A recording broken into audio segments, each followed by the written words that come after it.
це єдиний засіб, котрий себе виправдовує. Ми маємо такі засоби. Хакнути мозок, щоб контролювати те, що в головах людей. Але вони завжди працюють з емоціями. Дрони, котрі будуть знаходитися в режимі полювання. Трампу ближче Путін і Сі. І якщо роз'єднання цього союзу відбудеться ціною нас, то вони нас розміняють. Китайці вже є на нашій землі і багато. Умовний біоробот, який прийде сюди гвалтувати і вбивати. Одразу скажу, що є і добра новина. Друзі, всім привіт! Мене звати Яніна Соколова. Це «Рандеву». Додивіться цю розмову до кінця. Поруч зі мною Марія Берлінська, ветеранка, а також керівниця Центру підтримки аеророзвідку проєкту «Victory Drones» фонду Dignitas. Хто ще не підписаний на ресурси Dignitas, зробіть це просто зараз. Всюди у Фейсбуці, всюди де є. Чому? Тому що там є інформація, яка точно вам буде цікавою. Вона грає велику роль в тому, аби ми перемогли. Я рада тебе бачити. Дякую, що до нас приїхала. Друзі, почну із заяви Марії. Традиційно, ви зараз кажете, буде псувати настрій нам Берлінська.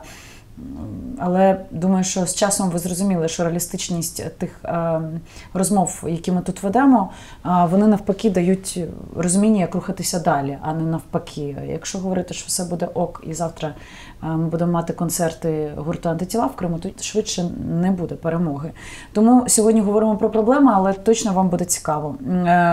Марія нещодавно заявила, що у 2026 році на жителів Києва, Дніпра, Харкова та навіть далеких від кордону Російською Федерацією Львова та Чернівців цілодобово можуть полювати російські дрони-вбивці. І закликала владу готуватися до навалу російських безпілотників і шукати рішення для захисту населення. Далі цитата, вона з'явиться зараз на ваших екранах. А я тим часом скажу, що Марія не одинока в таких прогнозах. Це робили, зокрема, і деякі народні депутати. Ви можете, як і я, по-різному ставитися там до заяв Безуглої.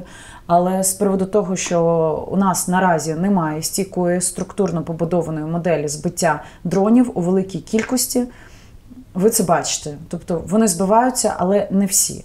Я хочу, щоб ти розтлумачила більше, по-перше, чому тобою були сказані такі слова, на основі чого. По-друге, як можна захиститися. І хотіла, щоб ти коротенько пояснила нашим глядачам, чим на даний момент ми збиваємо дрони над Україною в тій кількості з сотнями, які вони є щодня. Щодо того, що дрони будуть літати над різними містами України. Це правда. Логіка тут доволі проста, і я спробую пояснити максимально, щоб було зрозуміло всім. Росіяни розуміють, що хто володіє небом, той володіє землею в сучасній війні. Це розуміють насправді в всіх країнах, і в країнах НАТО, і в країнах осі зла розуміють, що небо, це стало очевидним після Другої світової війни особливо, дає можливість контролювати землю і ситуацію на землі. Росіяни зробили перший підхід – контролювати наше небо на початку повномасштабного вторгнення. 3,5 роки тому. В першу чергу авіацією. Вони думали знищити повністю нашу протиповітряну оборону, спротив, а потім бомбардування міст і фактично примушування до капітуляції. Що відбулося далі, ми пам'ятаємо. Ми почали збивати російські сушки, російські гелікоптери. І навіть для країни, котра мала перевагу на порядки в літаках і гелікоптерах, це була непідйомна ціна. Тому що навіть якщо в тебе там авіаційний парк в 1500, припустимо, сушок, мігів і так далі, ти не можеш собі дозволити втрачати по кілька літаків в день. Тим паче з пілотами. Росіяни вивчили цей урок, відступили на кілька кроків і почали вже з осені 22-го року поступово захоплювати небо тими ж шахедами, які вони локалізували з Ірану. Шахед летить по конкретній координаті зараз.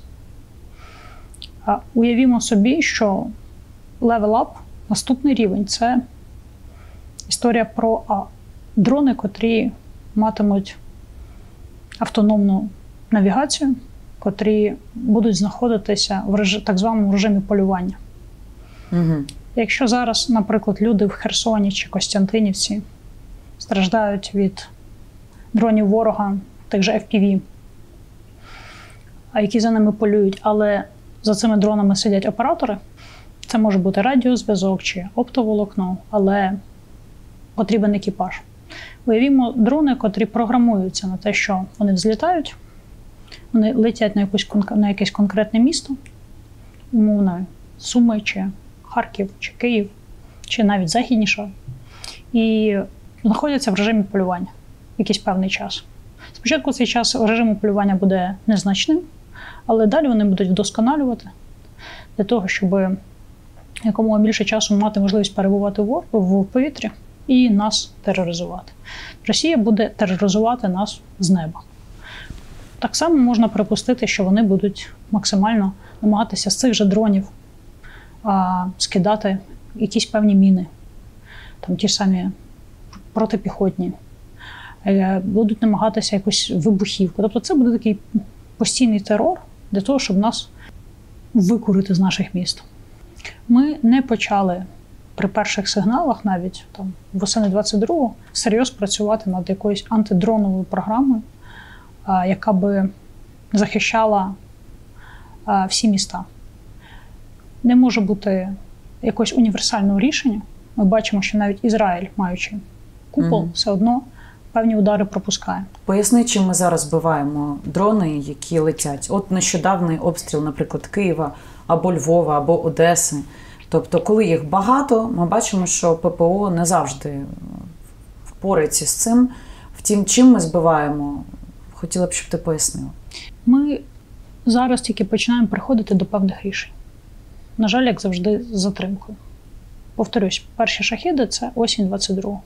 Зараз у нас вже липень 25-го, і ми, по суті, свої тільки почали системно підходити до того, щоб вибудовувати комплексну ешелоновану протиповітряну оборону, яка має включати в себе і екіпажі, котрі працюють з інтерсепторами, з перехоплювачами, і екіпажі, котрі взаємодіють так само з радарами. Радари – це серйозне питання, насправді. Нам потрібно покрити фактично всю територію України з можливістю повністю бачити. Цієї можливості на даний момент немає. І взаємодія з класичною протиповітряною обороною, яка збиває там ракетами те, що летить. Але засіб, який збиває, не може бути дорожчий чи навіть рівноцінний по ціні тому засобу, який летить. Якщо шахед коштує умовно там $100 тисяч, то засіб має коштувати там, 5-10, максимум там 25-30, але не дорожче.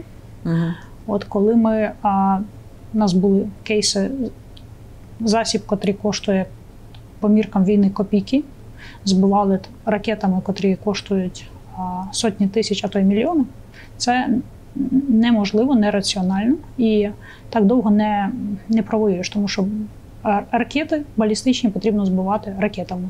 Нічим іншим ти їх не зіб'єш. А от шахеди – це однозначно історія в першу чергу про інші дрони-перехоплювачі. Станом на літо 25-го року це єдиний засіб, котрий себе виправдовує по співвідношенню ціна, якість, ефективність. Ми маємо такі засоби? Я скажу так, щоб не розкривати ніяких таємниць, розуміючи, що ці ефіри уважно слухає ворог. У нас є певні засоби. Звичайно, їх потрібно масштабувати. Всі, хто займається цією темою, я в першу чергу звертаюся до виробників і представників держави. Мають зараз спрацювати з безпрецедентною швидкістю. Тому що Росія на кінець літа, особливо далі осінь і зима, робить ставку на те, щоб нас постійно тероризувати дронами різних типів і класів. І я бачу от цих буквально найближчих 3-4 місяці – це максимум часу, який в нас є, щоб підготуватися. Інакше в нас буде постійний терор, і росіяни намагатимуться спричинити паніку, перетворити міста просто на нежилі пустелі бетонні, як це сталося з дуже багатьма українськими вже містами. От такі плани у них і на Харків, і на Запоріжжя, твоє рідне, і на Дніпро, і на Херсон. І, тобто, в першу чергу будуть страждати прифронтові міста. Я не володію ніякими секретними даними, але професійна логіка мені підказує, що росіяни однозначно будуть збільшувати бойову частину шахедів. Завжди в безпілотній авіації, завжди ти прораховуєш. Ти можеш взяти більше навантаження, але менше пролетіти. І навпаки. Впевнена, що вони зроблять модифікації, де буде менша дистанція, умовно, максимум, там, наприклад, 200 кілометрів. Але бойова частина буде збільшена до кількох сотень кілограм. Якраз для того, щоб тероризувати міста, котрі знаходяться на дистанції, там, умовно, 30, 50, 100 кілометрів від фронту. Повернемося до питання автономних роботів. Вважаю це ще більшою небезпекою, ніж шахеди. Це системи, котрі не управляються людиною і будуть невразливими до класичних засобів радіоелектронної боротьби чи, наприклад, вибивання екіпажів. Коли на тебе летить FPV-дрон, ти можеш, якщо ти там уразив екіпаж, наприклад, це вирішує проблему. От. Навіть якщо цей дрон на оптоволокні. Таких дешевих засобів вони можуть виготовляти насправді ще там не дуже багато зараз, але там це питання буквально тисяч, але вони будуть виходити на десятки тисяч таких засобів, щоб уяви психологічний стан людей. Якщо ти виходиш десь на вулицю у Вінниці, а над тобою кружляють якісь сотні над площами, над вулицями російських дронів, які в будь-який момент можуть щось скидати, врізатись і так далі. Одразу скажу, що є і добра новина. До цього можна підготуватися. Тобто, якщо зараз почати розгортати комплексну протиповітряну оборону, де центральна влада взаємодіє з місцевими громадами, пропише алгоритм, що потрібно робити, поспілкується з виробниками, є контрміри, то можна говорити і про автоматичні турелі, і про дрони-перехоплювачі, і в перспективі про лазерну зброю, яка би засліпляла, і про певні зразки електромагнітної зброї, і про певні групи, які би збивали там різними засобами, і певні сітки над певними об'єктами. Тобто немає, знаєш, щоб наш глядач чи глядачка не подивилися і сказали, знов апокаліпсис. Так? Немає апокаліпсису, якщо готуватись. Але дуже ключова тут теза – готуватись. Хобійні рішення з радіоринку ми вже не протягнемо. Через 3,5 роки цей ресурс себе вже вичерпав. Тут треба виходити на новий рівень, де потрібна прикладна наука та системна робота. І це війна систем, війна на виснаження і якраз є війною, яка показує, яка система ефективніша, яка може працювати вдовго, і яка може зробити для іншої сторони ціну непідйомною. Ми зробили розмову з одним із воїнів російського добровольчого корпусу РДК, позивний «Фортуна». Він і його команда зробили дуже круту справу. Дізналися про розробки, які готує Російська Федерація щодо РЕБу. І просто вам для розуміння того, що це не нагнітання реальність, він сказав, що доктрина з приводу роботи над РЕБом, по-перше, вона збільшилася в рази, тобто кількість людей, які долучені до цього процесу, вони з студентів перших курсів університету, завершуючи там знаними прізвищами, то доктрина з того матеріалу, що вони дізналися, вона на даний момент прописана до 2032 року. Це, щоб ви собі розуміли, тільки там напрямок роботи РЕБ, і в цілому війни. Тобто вони не збираються зупинятися і будуть далі, безумовно, розвиватися в цій сфері. Ситуація на фронті, найгірший показник у 2025 році. За червень Росія окупувала 556 квадратних кілометрів території України. Про це повідомляють експерти Deep State. За словами аналітиків, ця тенденція продовжує динаміку травня. Якщо ви слідкуєте, розумієте, про що мова. Зараз карта на ваших екранах. Найбільші територіальні втрати зафіксовані на Новопавлівському, Покровському напрямку, де ворог зайняв 99 і 97% території відповідно. І значне просування також спостерігається на Сумщині – 18%. 30 червня на Deep State з'явилася сіра зона, вперше за довгий час. Сіра зона на території Дніпропетровщини. Згідно із мапою, від межі вглиб області в деяких місцях ця зона складає 800 метрів, щоб ви собі розуміли сум цієї всієї ситуації. Марія, ворог просувається, і з огляду на те, ми поговоримо пізніше, що ми будемо мати величезні проблеми із постачанням військової допомоги з боку Сполучених Штатів.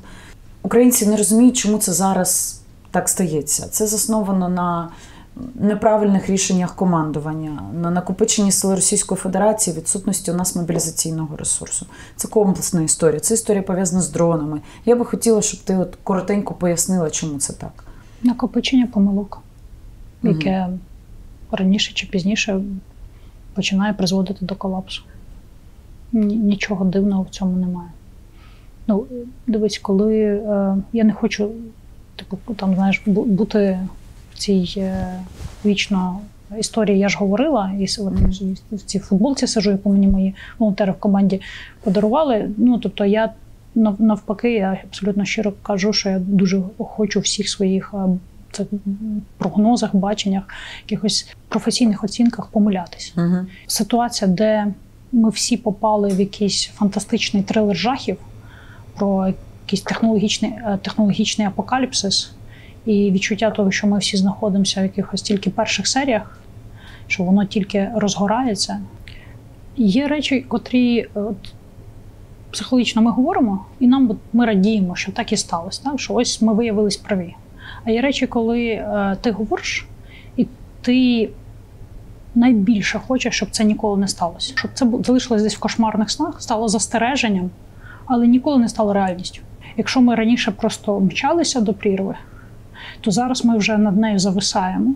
Часу у нас лишилося неспівмірно менше, тому що використаний ресурс людей, а при цьому не побудована система.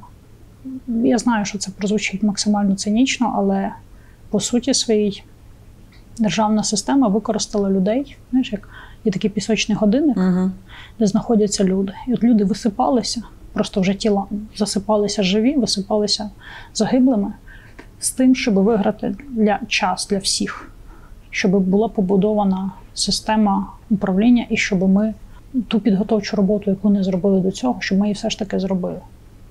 Було зроблено якісь кілька десятків точечних рішень, але це не про побудову системи. Це просто про точечні рішення, які давали якийсь ефект і дають на якісь певних ділянках. Проти нас величезна машина, котра вже працює як годинник, яка дуже довго розкачується, але потім навалюється всією масою і починає давити.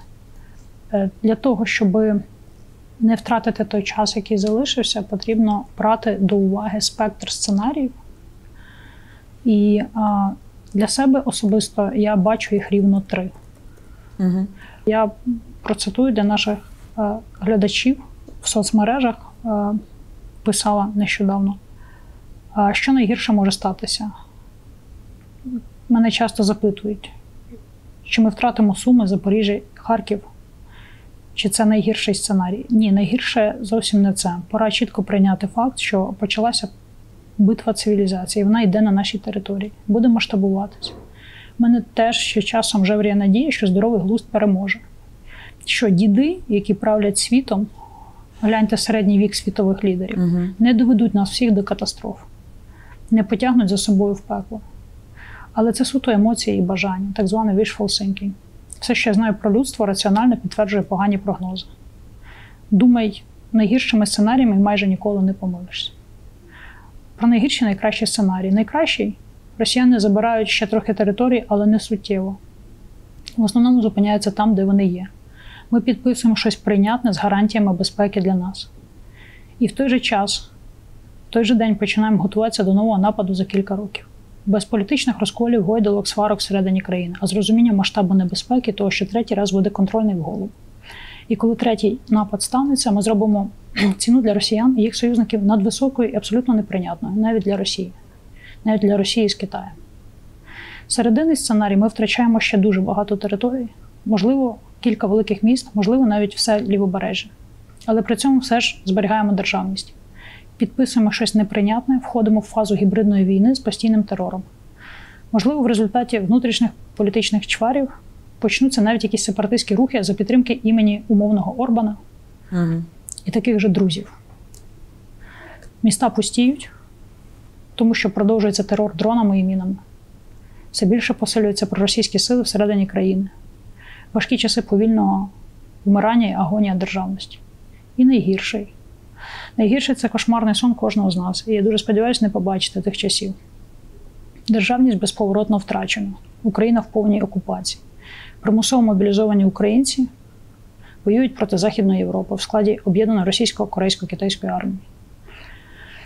Яким би не був сценарій, пора заборонити своїй психіці турботливо обманювати себе марними надіями. Бо світ остаточно змінився і більше ніколи не буде таким, яким ми його пам'ятали і любили. Якщо хочемо самі вирішувати, як нам жити, треба битись. Стати і битись. Прямо зараз, поки в нас є свобода вибору. Амінь. Ти здивована тим, що зараз відбувається в Сполучених Штатах? Я маю на увазі це не війна, а скоріше пінг-понг між Пентагоном і Конгресом про те, які заяви робить Дональд Трамп, про те, що Пентагон офіційно підтвердив, що наразі переглядає підходи до військової підтримки, йдеться там про аналіз обсягів, про те, що окремі пакети зброї, зокрема ракети для систем Петріот і Стінгери та інші високоточні боєприпаси, які прибувають у Польщі і вже поставлені на базу, нині затримані. Білий дім і Держдеп підкреслюють, це не повне припинення допомоги, а тимчасове рішення, яке пов'язане з пріоритетом «Америка передусім, нам самим потрібно». А Зеленський реагує на повідомлення про призупинення допомоги, наголошує, що подальше надходження підтримки з боку США є критично важливим для оборони держави, захисту громадян, тому, будь ласка, прийміть правильні рішення. Ті ж не поспішають. І Трамп, в принципі, вже перестав говорити про якийсь черговий раунд розмови з Володимиром. Взагалі, в принципі, якимось чином реагувати. Оце єдиний який симпатичний був крок, це коли Мирослава Пеца поставила питання журналістка BBC Ukraine з приводу Петріот. Це такий був якийсь діалог, де на секунду Трамп людиною здався, але потім згадав про себе і назад повернувся. Чи готові США продати Україні зенітно-ракетні системи Петріот? Ви зараз живете в Україні? Мій чоловік там. Я бачу, що ви дуже знаєте, це вражає. Я з дітьми у Варшаві, я маю на увазі, тому що він хотів, щоб я була там. Ваш чоловік зараз військовий? Так. Він зараз там? Так. Це жорстко, так? Це важко. Тобто все це, як на твою думку, виглядає? Це прогнозовано, і ти дуже добре знаєш Сполучені Штати, ти жила там, маєш величезну кількість знайомих. Що це і до чого варто готуватися? Чи варто взагалі, в принципі, як сказав Кулеба, закрити історію під назвою США в контексті співпраці і допомоги Україні? Тоді буде легше, сказав Кулеба, якщо ми забудемо про це. Готуватись до найгіршого і сподіватись на краще. Дивись, Штати будуть так чи інакше керуватися в першу чергу своїм інтересом, і стратегічним ворогом Сполучені Штати бачать Китай. Я не вважаю себе там якимось супергеополітичним експертом, але я можу, дійсно маючи там досвід життя і в Сполучених Штатах, і спостерігаючи війну вже 11 років, сказати, що, і маючи історичну освіту, сказати, що є певна зміна загалом правил гри, які були встановлені після Другої світової війни.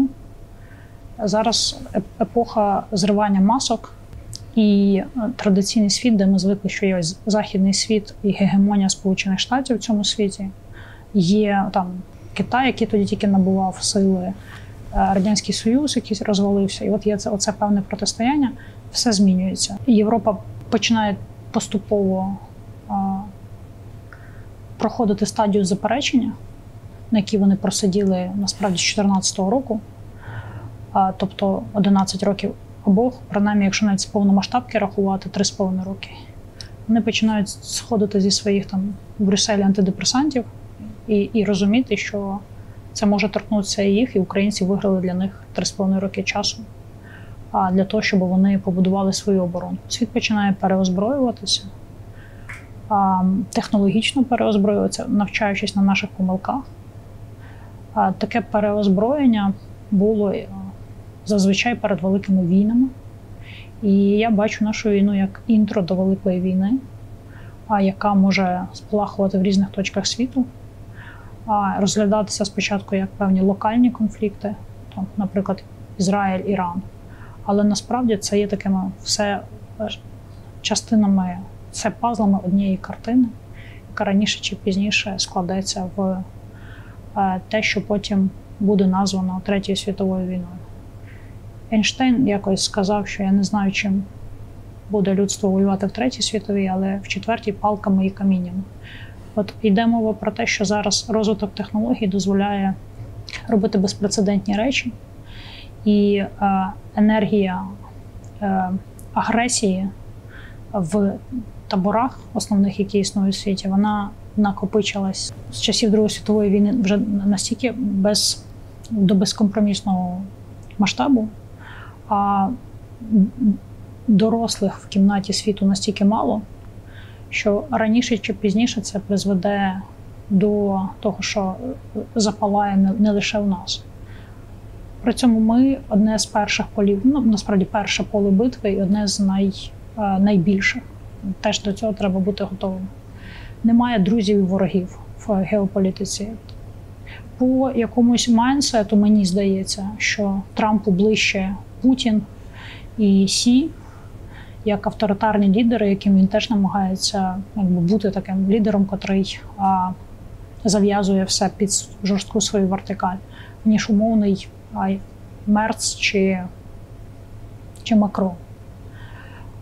Тоді не зрозуміло, навіщо вони декларують, це точно питання зараз у глядачів виникне, вони декларують як основну загрозу для них не Росію, а Китай, і при цьому розуміючи очевидність якби співпраці. До речі, ту розмову, що ми робили з РДК, які працювали над тим, щоб зрозуміти технологію РЕБу і викрити цю технологію, то вони сказали, що основні комплектуючі для їхніх нових розробок якраз були з Китаю. Сполучені Штати розуміють загрозливість цього союзу Росії і Китаю, де в Росії є величезний природний ресурс, нафта, газ, там, корисні копалини, деревина і дуже багато всього. Це одна з найбагатших країн світу за природними ресурсами. А у Китаї є дуже добре налагоджена промисловість і розігрітий військово-промисловий комплекс. І от розуміючи цю історію, Штатам важливо, як на мене, роз'єднати цей союз. І якщо роз'єднання цього союзу відбудеться ціною нас, на цій шахівниці, де ми, на жаль, в цій геополітичній грі пішак, то вони нас розміняють. А яка формула роз'єднання? Ти можеш коротенько пояснити?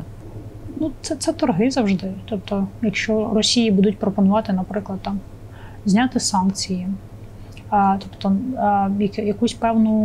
якісь певні преференції надати і так далі, закрити очі на те, що там вони отримують там 4, 5 чи 6 умовно областей України, але при цьому, щоб вони там не менше співпрацювали з Китаєм і так далі. Це торги завжди. Це історія про те, що, уяви собі, у Штатів є противник, який оголошений противник. Так. І треба, в цього противника є дуже сильна ресурсна база, яку спонсорує найбільша по території країни світу. От вони намагаються це роз'єднувати. Співсполука Китаю з Росією зараз на війні дає, на жаль, грандіозні результати для самих росіян. І з одного боку китайці навчаються, і китайці вже є на нашій землі і багато, які тут працюють і як інструктори, і як ті військові, які отримують досвід, і як спецслужби. А з іншого боку, Росія отримує інженерний розум, комплектуючі, можливість локалізації різних виробництв. Китай отримує поле для тестування, для тих майбутніх війн, які Китай планує. І війни будуть відбуватися в різних доменах. Ми звикли війною називати тільки, коли вже йдуть танки по землі. Насправді війни є сайбер, є є економічні, інформаційні, санкційні війни і так далі. Але основна війна буде відбуватися в когнітивному полі. І в інформаційному, зокрема.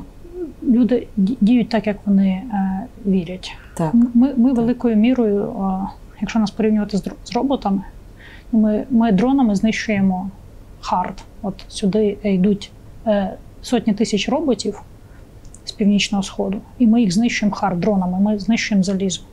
Але ми не працюємо з софтом. Вони запрограмовані сюди приходити нас вбивати. І приклад, який я привожу до цього, 3-річна чи 5-річна дитина в Москві, це не окупант, це просто дитина.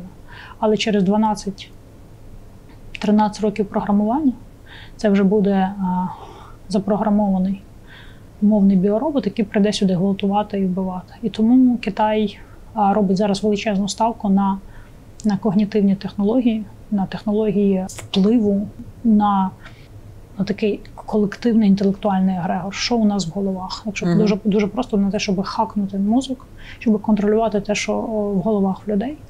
Технології типу нейролінку, я думаю, що ми не настільки наївні, щоб думати, що вони створені тільки для того, щоб паралізовані люди грали в Counter-Strike. Це можливість контролювати, що у нас в голові. І ці технології тільки розвиваються. І плюс, я не буду тут розказувати про можливості штучного інтелекту, які тільки-тільки починаються і вплинуть на всі сфери людського життя. От, якщо ми не проконтролюємо те, що в нас в голові, якщо нас хакнуть, нас як такий наш колективний розум, українців, то ми здамося без бою. Це найважливіша війна.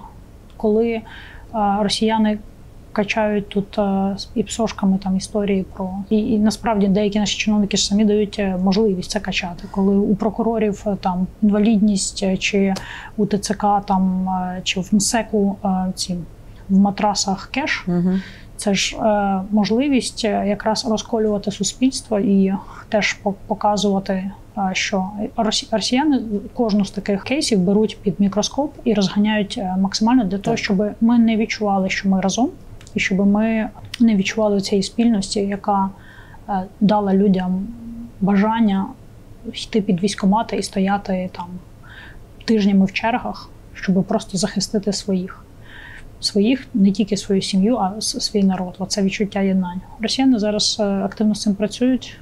Китайці активно вивчають це поле. І в нас немає ніякого до цього, ніякої протидії. Ми не можемо паралельно створити механізм, який би працював в тому ж полі над створенням цієї псошної реальності. Насправді величезна кількість ботів, які зараз точно будуть і під цим постом. Фейсбук – це взагалі просто розсадник. Тік-Ток, фейк-ролики, Фейсбук-сторінки. Друзі, їх така величезна кількість, але по суті, якщо мати критичне мислення і хоча б на хвилину перед тим, як щось коментувати, просуваючи вперед той чи інший пост, задуматися, то ви зрозумієте, що це все повна маячня. Втім, росіяни дійсно з цим дуже вправно працюють. Це прям, це технології іноді настільки примітивні, але вони завжди працюють з емоціями. Так. От я нашим глядачам хочу дати такий простий майстер-клас. Лайфхак. Так.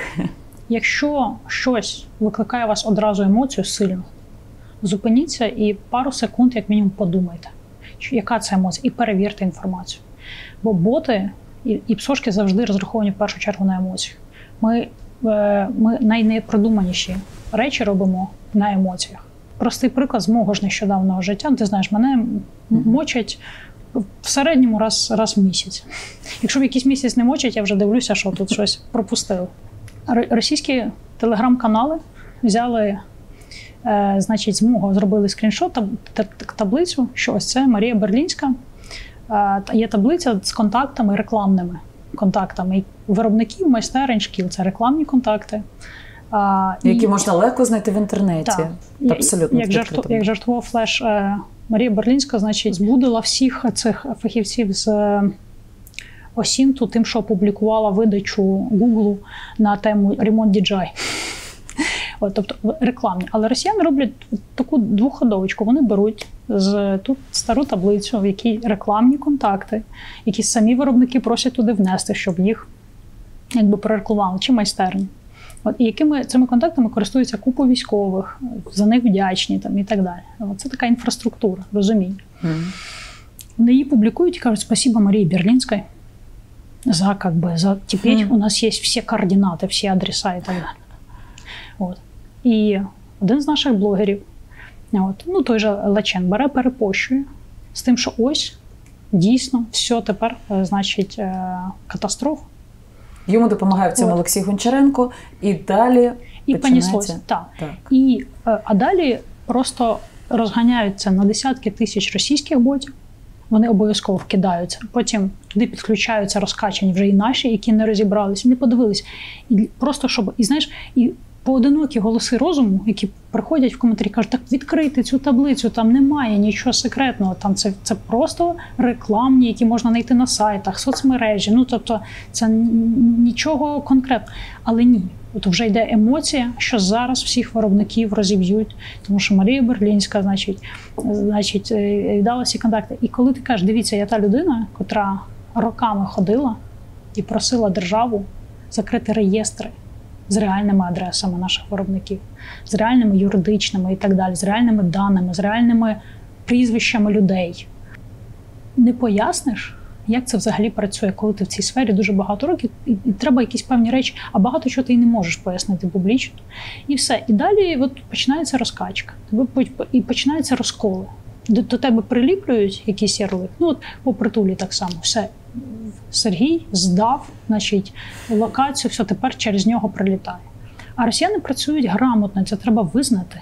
Так. Вибивай з гри тих, хто ефективний. Абсолютно. Вибивай всій недовіру. Роби так, щоб їх ненавиділи, щоб їх свої ж розпинали, щоб там, від них сахалися, як від прокажених. Всі, хто захищає, зробіть так, щоб відхрестіться від них. І тоді ефективність впаде. Тому що якщо суспільство почне дистанціюватися, дистанціюються, не здають військовим десь в прифронтових містах, квартири. Не здають, да. І ви усвідомте, що ви потім, якщо не здасте своїм військовим квартири, ви потім безкоштовно їх віддасте російським військовим, які вас просто їх відіжмуть і будуть тут жити. Той народ, який не хоче допомагати своїй армії, він буде годувати безкоштовно чужу. І тут так само. Але це емоції. Стравлювати між собою – це їхня просто суперсила. Вони це роблять надзвичайно ефективно, щоб ми перегризлись всередині. Тоді треба максимально нас між собою стравлювати, тому що тоді відбувається далі зневіра, коли тільки починається зневіра, і я не розумію, заради чого мені тут бути, він не розуміє, вона не розуміє. У нас з'являється історія про те, що окей, вже на будь-яких умовах, давайте вже щось підписувати, тільки би зупинити. І цим самим ми, якщо на будь-яких умовах, вигідних для Росії, ми і зрадимо пам'ять про загиблих, і зрадимо весь цей біль сотень тисяч поранених, які будуть цим болем жити тепер все життя, і заберемо майбутнє своїх дітей. От і все. Питання довіри – це і питання того, що ми втратили історію під назвою «мобілізація». І я би хотіла, щоб ти кілька слів про це сказала, тому що те, що я сьогодні озвучувала по просуванню, воно в тому числі пов'язане із тим, що нам не вистачає людей в піхоті. Що з цим робити? Наступний час, до кінця року. Відсутність бажання служити у війську і СЗЧ, ухилянство, дезертирство, високий рівень суїцидів, розлучень і ще деморалізації. Які є потенційні рішення? Перше, гнучка система служби, де людина служить певний час відпочиває. Це, наприклад, може бути 3 місяці плюс 1. Можна думати, я не претендую, що це саме так, але мається на увазі, що важливо дати людині можливість бачити своїх дітей, відпочивати, обстежувати здоров'я і так далі.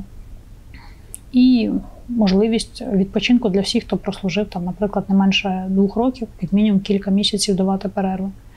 Рівномірний розподіл навантаження в суспільстві, система гнучких контрактів, де служиш якусь частину року, частину відпочиваєш.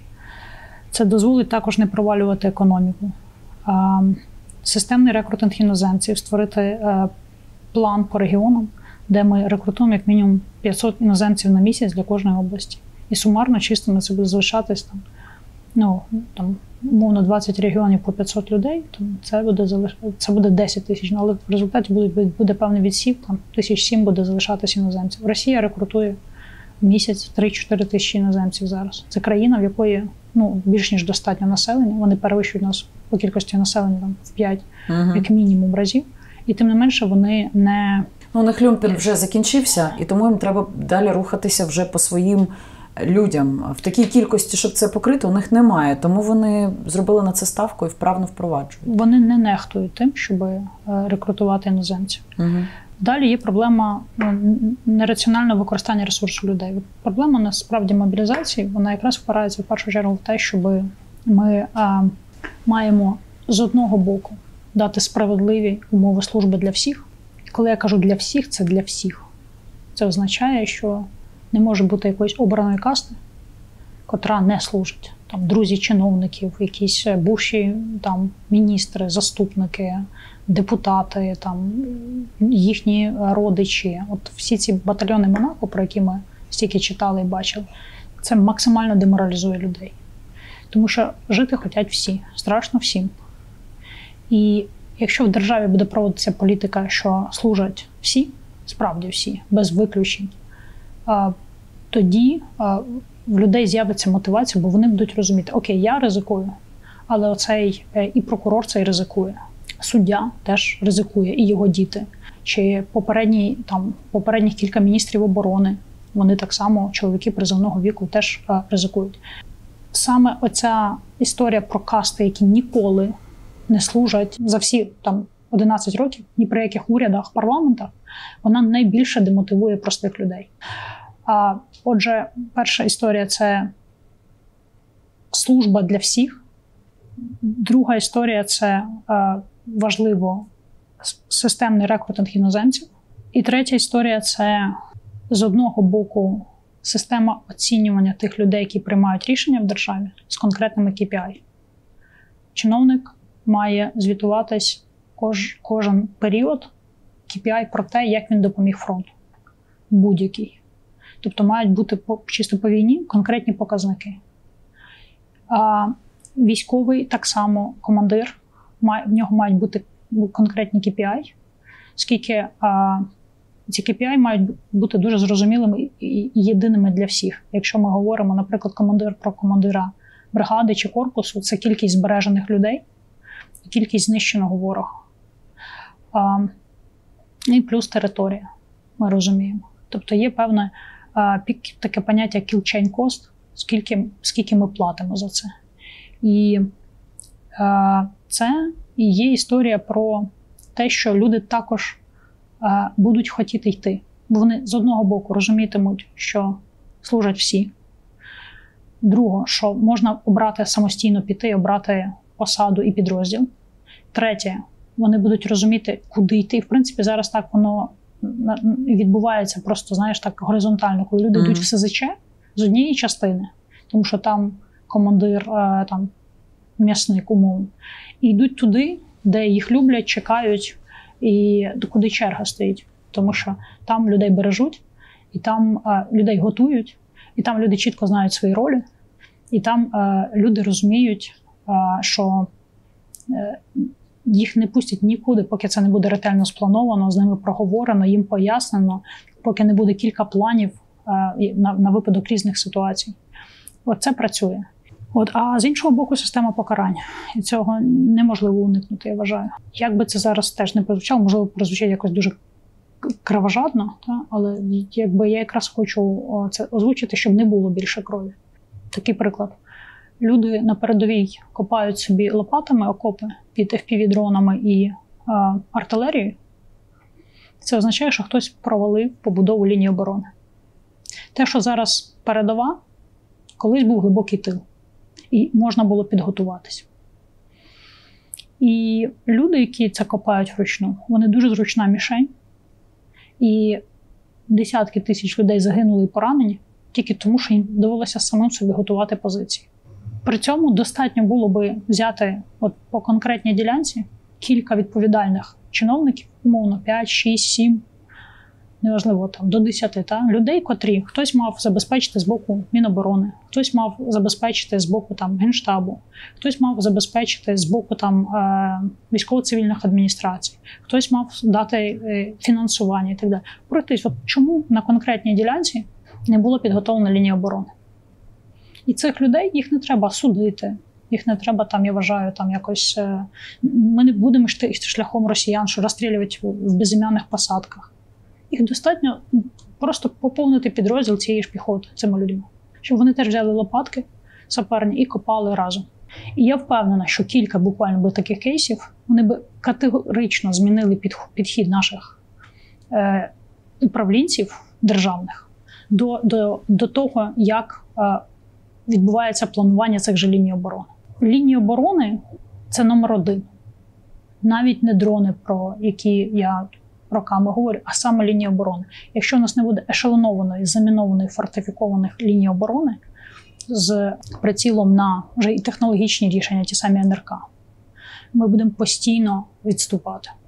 Але якщо ми створимо там свої модернізовані певні лінії Суровікіна, які нам не вдалося прорвати, а росіяни вміють копати, вміють готуватися.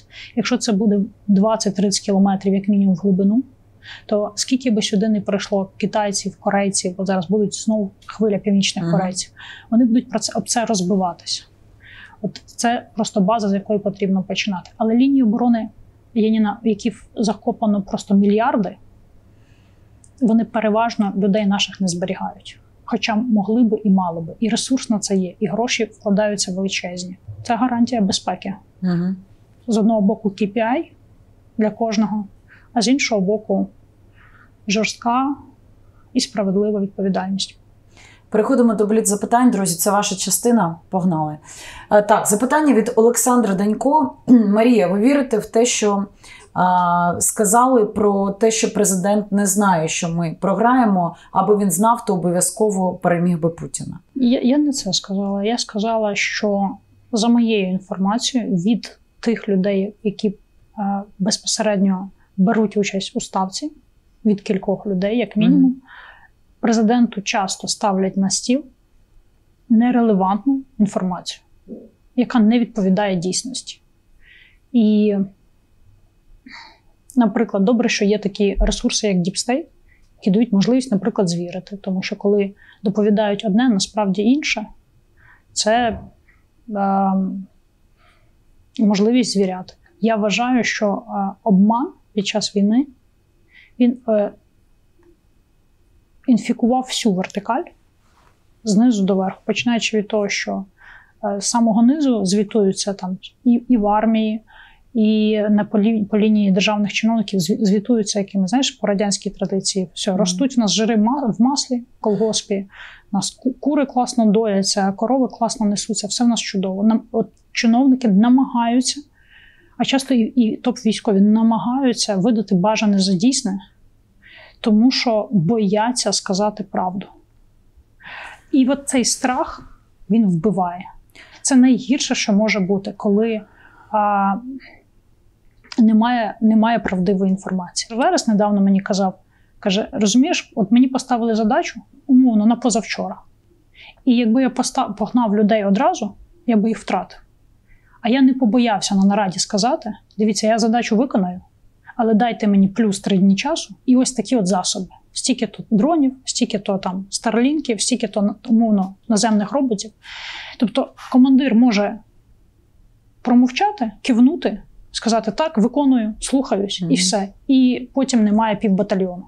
А може не побоятися, встати і сказати при всій повазі, але там, пане командир, який над ним, пане генерал, я це робити не буду, Я буду це робити тільки за таких умов, тому що мені треба зберегти людей. Ну, Оця вертикаль брехні, вона вбиває. Є запитання з приводу мобілізації жінок. Марія, це ви серйозно сказали, і як ви собі уявляєте? Я мама 2 дітей, хто буде з ними сидіти, поки я піду воювати? Я дуже люблю свою країну, але не уявляю, як це можливо. Це теж на тему емоційних заголовків і розкачування емоційних гойдалок. Я ніде не говорила, що я хочу негайно мобілізувати всіх українських жінок, а бажано вагітних, а бажано в 18 років. І особливо, якщо у них немає 2 ніг. Розумієш? Це дурня. Але нещодавно, до речі, той же Олексій Гончаренко, який любить чомусь про мене писати, там разом з Олексієм Арестовичем і іншими талановитими, добрими, професійними людьми. Так. От вони почали ці речі все розганяти. Арестович щось взагалі там розказав, що українці всі, значить, сосуд у Стерненка, притул і Берлінська, а Олексій от періодично приходить і робить такі хайпові заголовки на тему того, що все, що робила Марія до 22-го року, це вчила називати не солдат, а солдатка. Це все, що я зробила для нашої оборонки, Яніна. Ах, Марія, стільки часу втрачено. Не кажи. Мій підхід по мобілізації жінок наступний. Я вважаю, що неможливо сидіти і не готуватися нам всім. Не для того, щоб завтра всіх мобілізувати, а для того, що неможливо перемогти народ, який готовий. Можна перемогти армію, але народ, який став армією в тилу чи на фронті, народ, який вміє виготовляти дрони, який розуміє, що таке зв'язок, який розуміє, що таке топографія, який може робити осінт, навіть сидячи вдома, і знаходити інформацію по ворогу. Народ, який проходить такмет, тренується і може надати один одному допомогу, якщо завтра в центр міста прилетить ракета. От такий народ, який став єдиним організмом, перемогти неможливо. Що б вони не робили, скільки б вони сюди орд, сотень тисяч не надсилали з Північного Сходу. От такий мій підхід. І я використаю це як можливість сказати, безкоштовно можна у нас, в Victory Drones, в нашому фонді Dignitas, можна навчатися. Ми даємо повний спектр знань про технологічний захист з любов'ю для всіх українців. І, до речі, ви можете навчити своїх дітей, особливо це стосується хлопчиків та й дівчаток теж, керувати дронами. Є школа. Ви можете зайти на сторінку Dignitas, ще раз скажу, вже закольцюю цю історію, підписатися на Victory Drones і слідкувати за тим, що робить Марія, Люба Шипович, ну і в цілому вся команда фонду. Порадь, що почитати. Це одна з кращих поезій, написана за час війни. Артур Дронь. Є такий молодий поет, котрий пішов добровольцем на війну. Те, що він написав, одне з кращих, справді, що я читала в житті. Ого. Він дуже сильно пише. Ви знайдете, я думаю, в будь-якій книгарні його книжку. Тоненька, маленька книжка з поезіями, але це книжка від людини, котра прямо прожила війну з собою, пропустила через себе. З художньої, напевне, Павлюка, я знаю, вас цікавить Пітьма, з такої популярно-розвідувальної, такої шпигунської Ксав'єра Месінга, 46 секунд, з книг, які би допомогли в менеджменті, команда команд. А загалом Євангеліє в наші часи мені особисто допомагає нагадати, для чого це все. Пам'ятати, що найкраще, що я можу для себе зробити, це подумати про свою душу, думати над тим, щоб подобатись не людям, а подобатись Богу.